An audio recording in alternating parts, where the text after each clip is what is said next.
जब जब धर्म की हानि होती है और अधर्म बढ़ता है, तब तब मैं अवतार लेता हूँ। ये वादा है भगवान विष्णु का। तो आज हम जानेंगे विष्णु के 10 अवतारों की उस अद्भुत कहानी के बारे में, जब उन्होंने इस ब्रह्मांड को बचाने के लिए धरती पर अलग अलग रूप में जन्म लिया। तो ये सवाल मन में आता है कि जब ब्रह्मांड पर कोई बड़ा संकट आता है, जब सृष्टि का पूरा संतुलन ही बिगड़ जाता है, तो आखिर होता क्या है? कौन आता है धर्म को वापस स्थापित करने? जवाब है नारायण स्वयं आते हैं। तो चलिए अपनी कहानी की शुरुआत करते हैं उन पहले अवतारों से, जिन्होंने सृष्टि को उसके बिल्कुल शुरुआती दौर के बड़े बड़े खतरों से बचाया था। जरा सोचिए, एक तरफ तो प्रलय की बाढ़ है जो सब कुछ डुबोने को तैयार है, और दूसरी तरफ एक राक्षस ने सृष्टि का सारा ज्ञान यानी हमारे वेदों को ही चुरा लिया है। मतलब दोहरा संकट। ऐसे में भगवान विष्णु ने लिया मत्स्य अवतार, यानी एक विशाल मछली का रूप। उन्होंने सबसे पहले मानवता के पूर्वज मनु को एक नाव में सुरक्षित जगह पहुंचाया और फिर उस राक्षस को मारकर वेदों को वापस लाएं। ये कहानी है एक साथ ज्ञान और जीवन दोनों को बचाने की। इसके बाद हुई एक बहुत बड़ी घटना, समुद्र मंथन। देवता और असुर दोनों मिलकर अमरता का अमृत पाना चाहते थे। उन्होंने मंदार पर्वत को मथनी बनाया, पर वो इतना भारी था कि समुद्र में डूबने लगा। तब विष्णु ने लिया कूर्म अवतार, मतलब एक बहुत बड़े कछुए का रूप, और अपनी पीठ पर उस पूरे पर्वत को सहारा दिया। उन्हीं की वजह से मंथन पूरा हो सका और अमृत निकला। अब खतरा और भी बड़ा हो गया। हिरण्याक्ष नाम का एक राक्षस था जिसने पूरी पृथ्वी को ही किडनैप कर लिया और उसे ले जाकर समंदर की गहराइयों में छिपा दिया। तब भगवान विष्णु ने वराह का रूप धरा, यानी एक शक्तिशाली जंगली सुअर का। वो समंदर की गहराइयों में गए, उस राक्षस का वध किया और अपनी दाढ़ों पर पूरी पृथ्वी को उठाकर वापस उसकी सही जगह पर स्थापित कर दिया। तो देखिए, पहले ज्ञान बचा, फिर अमृत मिला, और अब तो पूरी दुनिया को बचाया गया। तो अब तक खतरे ब्रह्मांडीय स्तर के थे, लेकिन अब कहानी में मोड़ आता है। अब चुनौती थी शक्तिशाली और अत्याचारी असुरों से, जो सीधे सीधे दुनिया पर राज करना चाहते थे। एक राक्षस राजा था, हिरण्यकश्यप। उसने इतनी कठोर तपस्या की कि उसे एक ऐसा वरदान मिल गया जिससे वो लगभग अमर ही हो गया। उसकी मौत की शर्तें देखिए, मतलब उसे मारना नामुमकिन सा लगता था। अब भला ऐसे दुश्मन को कौन हरा सकता था? यहीं पर भगवान विष्णु की दिव्यता का असली रूप सामने आता है। उन्होंने लिया नरसिंह का अवतार, जो न पूरे मनुष्य थे न पूरे जानवर, आधे मनुष्य आधे शेर। उन्होंने हिरण्यकश्यप को महल की चौखट पर मारा, जो न घर के अंदर थी न बाहर। शाम के समय जब न दिन था न रात, अपनी गोद में लटाकर, जो न जमीन थी न आसमान, और अपने तेज नाखूनों से, जो न अस्त्र थे न शस्त्र। वरदान की हर एक शर्त का क्या अद्भुत तोड़ निकाला।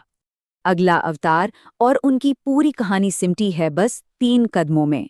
ये कहानी है वामन अवतार की, जो एक छोटे कद के ब्राह्मण के रूप में आए थे। तो हुआ ये कि राजा बलि, जो थे तो असुर लेकिन बहुत बड़े दानी थे, उन्होंने तीनों लोकों पर अपना अधिकार कर लिया था। तो वामन अवतार में विष्णु उनके पास गए और भिक्षा में बस 3 कदम जमीन मांगी।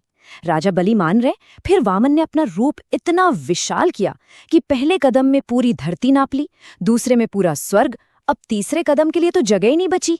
तब राजा बलि ने अपना सर आगे कर दिया। वामन ने तीसरा कदम उनके सर पर रखा और उन्हें पाताल लोक का राजा बनाकर अमरता भी दे दी। ये अवतार क्रोध और प्रतिशोध की एक बहुत ही मार्मिक कहानी है।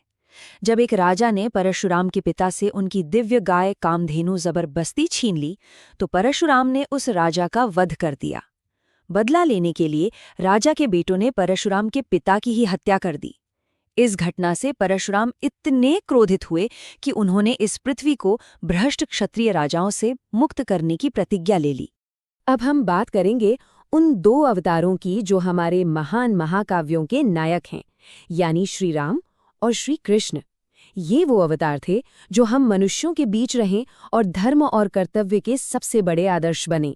श्री राम जिन्हें हम मर्यादा पुरुषोत्तम कहते हैं, उनकी कहानी त्याग, कर्तव्य और धर्म की जीत की कहानी है। पहले 14 साल का वनवास, फिर अपनी पत्नी सीता को बचाने के लिए राक्षस राजा रावण से युद्ध, लंका तक पुल बनाना और अंत में रावण को हराकर धर्म की स्थापना करना। उनका पूरा जीवन एक आदर्श इंसान और एक आदर्श राजा का सबसे बड़ा उदाहरण है। और फिर आते हैं श्री कृष्ण, शायद सबसे जटिल, सबसे बहुरंगी अवतार। एक तरफ वो गोकुल में नटखट माखन चोर हैं, तो दूसरी तरफ राधा और गोपियों के दिव्य प्रेमी। महाभारत के युद्ध में वो अर्जुन के सारथी और गुरु बनते हैं, तो द्वारका के एक महान राजा भी। और उन्होंने ही हमें भगवद गीता का वो पवित्र ज्ञान दिया जो आज भी पूरी दुनिया का मार्गदर्शन करता है। और अब हम पहुंचते हैं इस अवतार चक्र के अंतिम पड़ाव पर।